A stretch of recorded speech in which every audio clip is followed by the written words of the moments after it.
The spring weather is upon us, and it's time to take a look and see what happened in the Northern Nevada real estate market for the month of February. Let's take a look.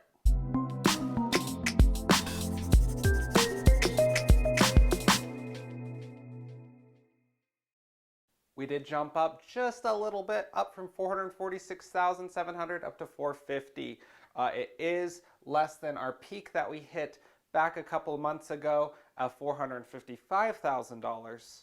What will be really telling is when we review our March numbers, because if you can see here, February of last year jumped from 390 up to over 400,000 when we crossed that threshold. So we did see a big jump from February to March last year. Will we see that in March this year?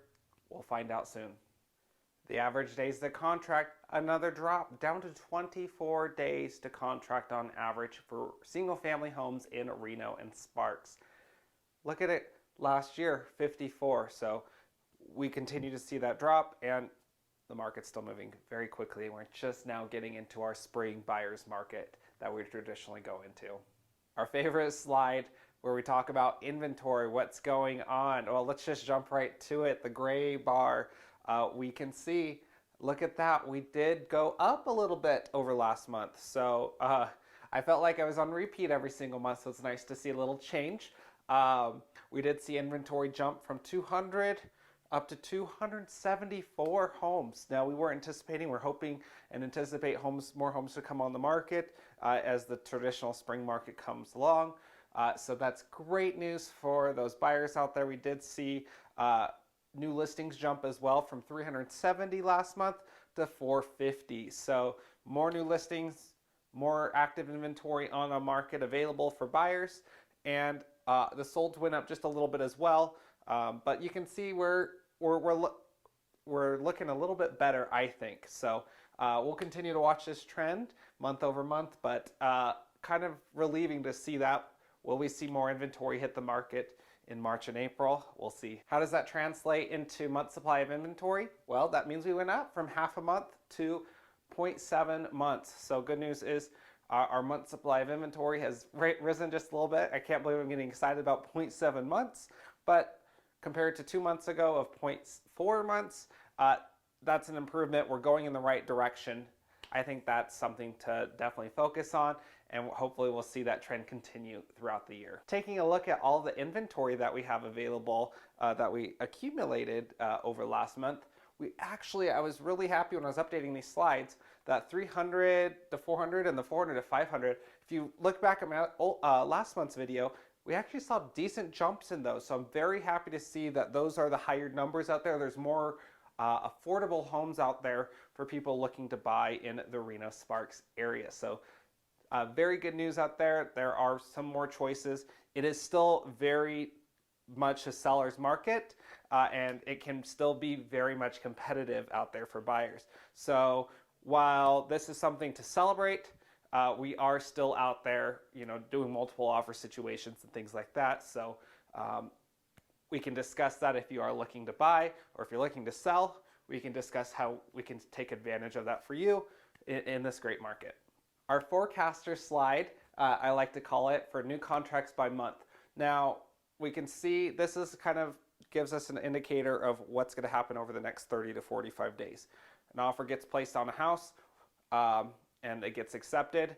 That's how many we had. 398 happen in February, down from January, which was interesting. So I was anticipating more, but we actually saw it drop. So we'll see what happens for the month of March if we see that trend go back up now that we have a little bit more homes. I think the biggest hindrance in this of why we see these numbers lower, I believe, is because of solely inventory. If we had enough inventory for all the buyers out there, we would have seen these numbers be a lot higher. Taking a look nationally, we can see it held steady from December to January to 1.9 months. So still very low for national numbers as well. It is not just a local inventory crisis, it is a national inventory crisis. So we're going to continue to watch that trend as well. Taking a look at the local markets, we've got Reno here, $465,000. And you can see, look at that new listings jump, 31% up. It's very exciting. Inventory's up as well. It's so reassuring to see some of these numbers finally start to change a little bit for the better. So good news there. Sparks numbers. Take a look at that. $415,000 for about 416 really. Just barely any change. Days to contract down to 2 weeks. So we did see a decent drop there, but we did see inventory go up. So good news. Driving out to Fernley, $316,000 median home price. New listings did drop a bit. Inventory we did see drop a bunch there, 40%. So Fernley isn't seeing that just yet of a rush of inventory coming in, which caused the days to contract to plummet down to 22 days. Heading south to Carson City, $435,000 median home price. And you can see in new listings surprisingly dropped there, 36%, which caused inventory to drop down a bit as well. But good news is it didn't drop as dramatically as the new listings did. Median days on market is 6 days now. So selling very fast in Carson City. Going further south, down to Minden and Gardnerville, $570,000 median home price. That's up 10%. Big jump. We did see a bunch more units sold as well. But good news is we saw new listings jump up 40% and active inventory in turn went up 27%. So good news there. We're seeing some new homes and the days on market is up to 7 now. Finally, the affordable range of homes that are available, and by homes I mean townhomes and condos. Every number we normally look at is going to be single family homes in the Reno Sparks area or other areas. So this is the one slide I like to dedicate to the condos and townhomes so you get an idea of what that market's like.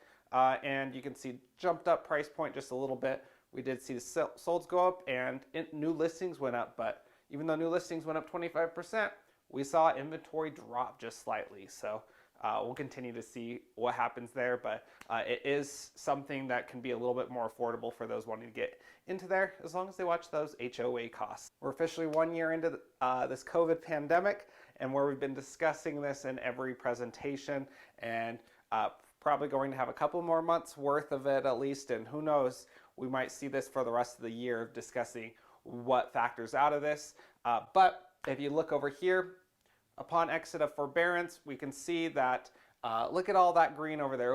Over half of them are paid in full that exited forbearance. So that's great news. There's another third that are working on a repayment plan. 15% though are still in trouble. Now what does that mean? Well, it means that out of these percentage of overall forbearances, one thing to keep track of first is that we've held kind of plateaued here, so we're going to see what happens with all of that. But with these plateauing, we're probably going to see a few more from forbearances. They might not have a repayment plan, and we're going to see probably some properties have to be forced to come back on the market, either as a foreclosure, short sale, things like that. We'll discuss that in just a second. But out of all the mortgages out there, we have about 5% currently that are in forbearance. Now, 2 slides ago, with people that are exiting these forbearance programs without a repayment plan in place, you can see here it's going to equal 325,000 people that are going to be likely to default. Not all probably, but many are probably going to default. Now, you might be asking, Garrett, does that mean we're going to be in a foreclosure crisis? Are we going to see a bubble pop? What does this all mean? And what it means is nothing to worry about. If people that are worry about these 325,000 homes, let's just say all of those get foreclosed on, they all come onto the market. Well, look at this over the last since 2016. So look at the last 5 years. You can see where we started inventory at each year, and look at where we started for January 2021. And just take a look at the blue, not the red part. The blue part is where we were, 325,404, nearly equal to the amount of homes that, if they get foreclosed on, would hit there. And so even if we basically doubled that and added all those potential foreclosures for the year in there, we still would be lower than the last 5 years of inventory of where we started the year. So that is, while it's, I want to show sympathy for those that might be losing their home due to a foreclosure or forced to sell. It's very unfortunate what's going on. But for those that are worried of how that's going to affect the real estate market, I don't really see it dramatically changing it. I think it's going to give some opportunities to some more buyers out there and give us some much needed inventory and kind of be a little less tense in our market of how tightened our inventory is. So we still need that inventory, so it will get absorbed. We're not going to see a bunch of foreclosures that are going to cascade into something big. I don't see that. And finally, I want to end with our mortgage projection rates for the year. As we continue to watch this trend, we have been seeing them watch these trend upwards. Now this slide is a little bit dated. A little over a week ago these were created, so it's a little bit, these will probably be a little bit higher now too. And that's because we've seen these rates go up across that 3% threshold actually. So rates have gone up. Will they be have we already seen the low point for the year? Maybe. According to this forecast, could be. So, but they are still incredibly low and in the low threes. So don't let that discourage you if you're looking at buying a home or if you're looking to sell your home and buy another one. It's still an incredible opportunity to do that at these low rates. I remember when I was looking to purchase a couple years ago, I thought I missed the boat.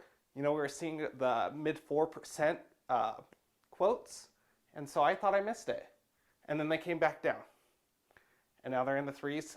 So 3% is a very good rate. If you can get into the threes, that's good news. So don't let that discourage you, but the rates will likely still trend upward. Maybe not quickly. We'll probably stay in the threes, but you never know in this market. So that's what is forecasted by all these big players out here though. So just take that into effect and don't let that hinder any decision. I appreciate everyone watching, and if you have any questions, I'll put my information in the description box below. Otherwise, you can click and watch my other videos up here. Be sure to subscribe and hit that subscribe button, and if you haven't hit that like button, appreciate that as well. Give me a comment, let me know what you think. Otherwise, I'll see you next month. Thanks so much for watching.